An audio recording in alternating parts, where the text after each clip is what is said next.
Hi there, today we asked different Amazon sellers which categories and products they plan to sell in 2023 on Amazon to uncover the hottest ideas. Today's episode got a lot of exciting insights to your Amazon business. These talented Amazon sellers each have their own unique stories, ideas, and products to resell. What is the main objective of this video is to find out what categories they plan to sell for their Amazon business and give you more ideas. We got a lot of different responses from all different levels of sellers. These categories may surprise you and give you many ideas of what categories to enter into in 2023. Let's get started. For me, try to pick something that you're interested in first.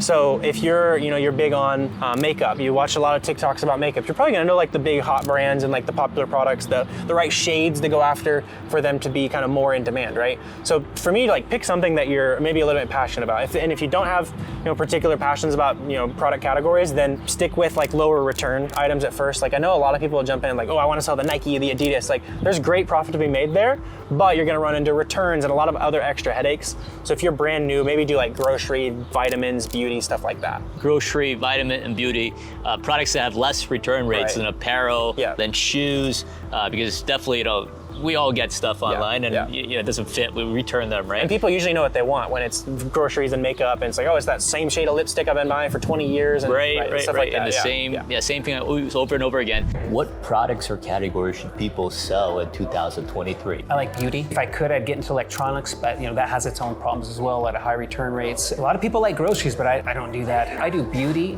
I do automotive. Automotive parts? Yeah, automotive tools. It's a weird mix, but once you can kind of get your hands on some of that stuff, some of these lighter items, I can have a box this big and I can ship 150 units. Oh, wow. And they're so small, the even if I get storage fees, they're insignificant. Right, they're so cheap to store, and then you can sell them, in a few months, and you'll still make profit on them. Yeah, I think so. Yeah. Especially the beauty products, right? Oh yeah. They don't get damaged. It's easier. Exactly. Yeah, and they're not heavy, so they don't get ruffled too much in shipping. So beauty, women love beauty. They'll pay a premium for beauty, so that's a good one too. Now I want to ask you, for 2023 and the rest of the year, what's your recommendation for products that people should look for to sell? We're coming into Q4, so that's going to be a big piece for a lot of people looking for any kind of food products for holidays, looking for any type of seasonal products that are coming up. I always, typically now within a Q4 anyway, still do replenishable products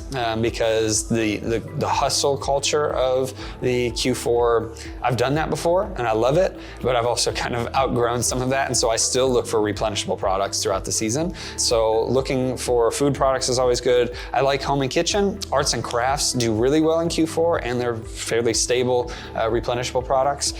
So those are the main ones that I probably recommend, but people will do great if the automotive industry or lawn and garden, those niche categories. Those are some very good ones to be in. Yeah, I know whenever I first started, it was basic, regular arbitrage. It was we would do $20,000 a month, and then in Q4 we would go for $70,000 to $80,000 a month. I wouldn't sleep, for 3 months essentially. Whereas now, I'd rather be at $80,000, $100,000 a month just consistently, and then have a small bump in Q4 versus a 3x bump in Q4. What kind of categories do you recommend? I think in my experience, I'll say very generally, the smaller and the lighter and the easier it is to throw in a box and send off to Amazon, I think that's the best, because I guess that's one of the earlier mistakes that I had, was saying, oh, this looks like it has a great return on investment, and then just totally disregarding what kind of effort it actually takes for me physically to pack these into several different boxes, right? So I would say, in a very general sense, looking for things that not only have a great margin, but also you can put a lot of those things into one box, right? Secondly, for newer sellers, looking at things that are already ungated and that you can sell. I've found some success, selling some tools, for instance, right? And I think Amazon allows you to sell those pretty quickly when you're a newer seller. I guess generally, that's what I've found success in. Also, health and beauty products, again, going back to things that are smaller and lighter and easier to ship in and move really, really fast, right?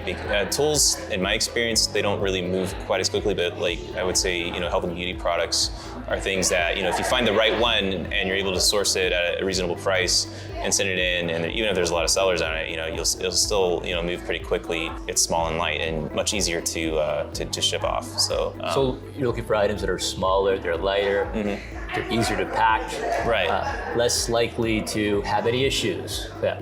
What products would you recommend, or what categories you recommend that they should look into? Yeah, I mean, like if you're gonna start, the online arbitrage maybe is intimidating because there's so many things. It definitely doesn't hurt to go to your local Walmarts, Targets, wherever there's clearance products on the shelf. For me, that was like a Walmart. There's a couple Walmarts in town, so I would go right to the clearance section. They normally have a big aisle, and I would scan every single product down the line. And eventually you're gonna find some that's profitable, because a lot of times they mark them like 60, 70, 80% clearance. So that's a great place to start. And that'll at least get you understanding, finding the types of products. And maybe you find a couple brands that are, just remember those things, because maybe online you'll see the sales and you'll know, okay, that product I found before when it was, it's profitable, when it was discounted, and then you can kind of hopefully break into the online arbitrage space, just knowing the brands that you can source. Yeah, man, Q4 is always the exciting months of the years, and one of the great tips that I learned this year is also to do upfront research months in advance about Q4. Is that in Q4, everything is going on sale, everything is flying out of the shelf, especially in Q4, toys, decorations, chocolate, all those candies come in great demand, Any type of product is good, toy is good, food is good, everything's gonna have demand. But what we don't have is that we're not gonna have data in advance in order to make that decision. If we wait until November, it's probably a little bit too late already. We're not gonna catch what the customer want in advance. In preparation for Q4, most of the team is doing, complete research about what is gonna be in demand 4 months from now in Q4, in November and October. So we have the database and we can be looking at potentially, in 2 months from now, we're gonna place an order so we can able to prepare for those products as well. But man, Q4, everything fly off shelf. Shoes, decorations, chocolate, gift, just a very great seasons, for beginner and even for, inexperienced sellers to thrive on Amazon.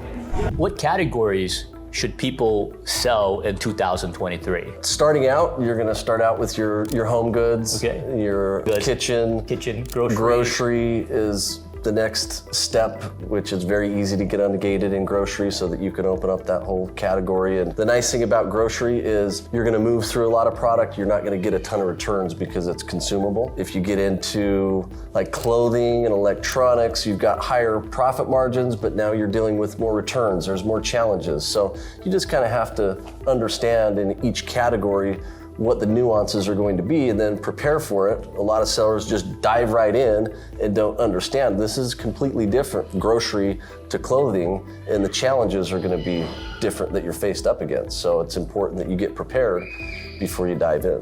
What products do you recommend people to source in 2023? I would say pickleball items.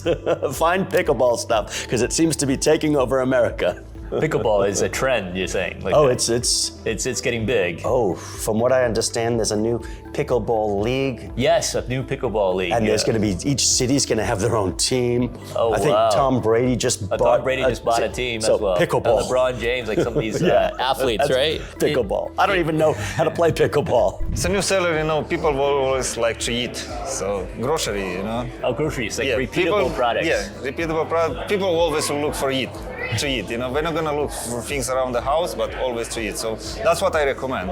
What are some items that people can look at selling in Q4 that could be very profitable? With Q4 coming, obviously you have seasonal items. Right. And of course you have Thanksgiving and Christmas. And so you want to pre-plan and you want to have a strategy.